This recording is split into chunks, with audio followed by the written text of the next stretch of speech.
Pemirsa, PT Garuda Food Putra Putri Jaya Tbk merupakan salah satu emiten yang tercatat di papan utama Bursa Efek Indonesia. Rekan saya Anggi Pasaribu akan menyampaikan berbagai informasinya untuk Anda. Anggi, silakan. Ya, Cakri dan pemirsa, saham PT Garuda Food Putra Putri Jaya Tbk tercatat di Bursa Efek Indonesia sejak Oktober 2018 dan menjadi salah satu emiten yang sahamnya menjadi incaran para pelaku pasar. Dan berikut ini kita akan simak datanya. PT Garuda Food Putra Putri Jaya Tbk dengan kode saham GOOD listing di pasar modal 10 Oktober 2018 dan berada di papan utama dengan bidang usaha industri makanan dan minuman dalam kemasan. Bergerak di sektor barang konsumen primer, industri makanan olahan. Dan berikut ini beberapa pemegang saham dari GOOD. Pelikan Company Limited menguasai 16,54% saham atau senilai 1,22 miliar lembar saham.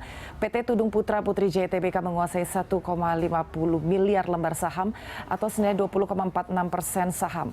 Pangayoman Adi Sunjoto 591,61 juta lembar saham atau 8,02% saham. Sudamek Agung Waspodo 557,18 juta lembar saham atau 7,55% saham. Kusumo Dewi Ningrum Sunjoto menguasai 621,43 juta lembar saham atau 8,42%. Rahajo Dewi Ningrum Sunjoto menguasai 445,11 juta lembar saham atau 6,03% saham.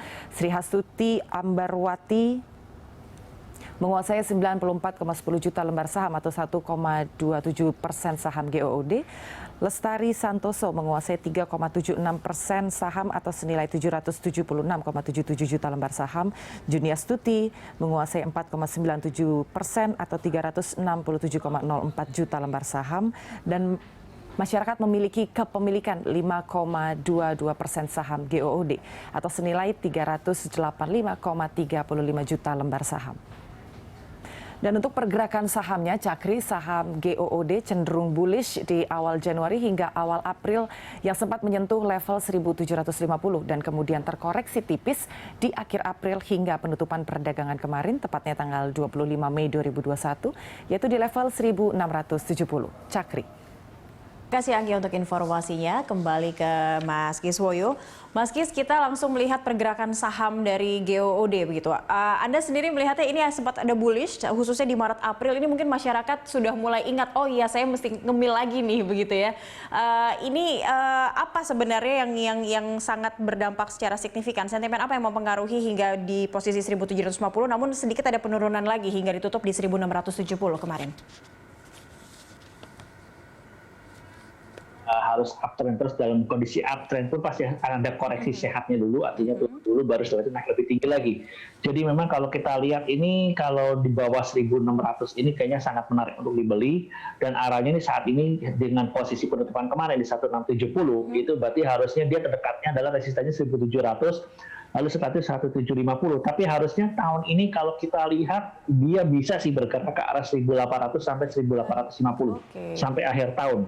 Jadi sebetulnya masih uptrend, ya. Jadi masih uptrend dan layak untuk dibeli. Itu kalau mau beli mungkin di bawah 1.600 layak untuk dibeli. Tapi memang nih saham naiknya pelan-pelannya. Jadi artinya bukan model fast trade yang sehari bisa naik 10%. Terus profit taking-nya harus buy and hold lah gitu loh. Oh gitu. Baik, buy and hold begitu ya untuk saat ini ya. Apalagi kalau ingin menyasar mungkin di saat di harga 1.670 ini sudah menjadi momentum yang tepat untuk menyasar saham GOOD sendiri.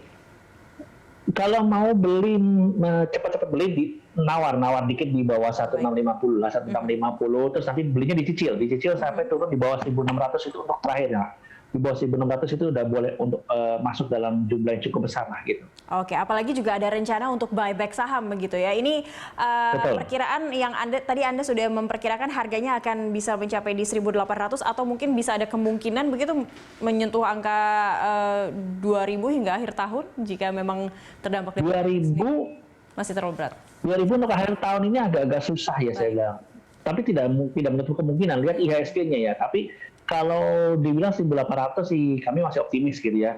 Tapi memang buyback ini kan nanti begini, setiap kali mereka habis buyback itu pasti ada pengumumannya. Dalam 7 hari kerja itu pasti ada pengumumannya ke market. Yeah. Nah itu kalau misalnya udah ketahuan harga buyback mereka berapa dan harganya sekarang di bawah harga buyback, kita beli aja. Jadi memang kuncinya adalah kita menunggu realisasi buyback mereka. Jadi kadang-kadang setelah mereka bilang oke di RUPS udah kita setuju buyback, itu mereka belum buyback. Nanti pada saat mereka benar-benar buyback sudah membeli, itu akan dijelaskan saya sudah membeli berapa puluh ribu lot atau berapa ratus ribu lot atau berapa juta lot di harga average sekian dari tanggal sekian sampai tanggal sekian. Jadi itu memang peraturan dari IDX dalam 7 hari kerja harus diumumkan ke publik. Nah, kalau harganya ternyata di market lebih rendah daripada harga beli mereka, kita beli aja gitu. Ya, belinya marah mudah gitu. Untuk saham Good sendiri untuk buy on hold begitu ya dari Mas Kiswoyo tadi ya.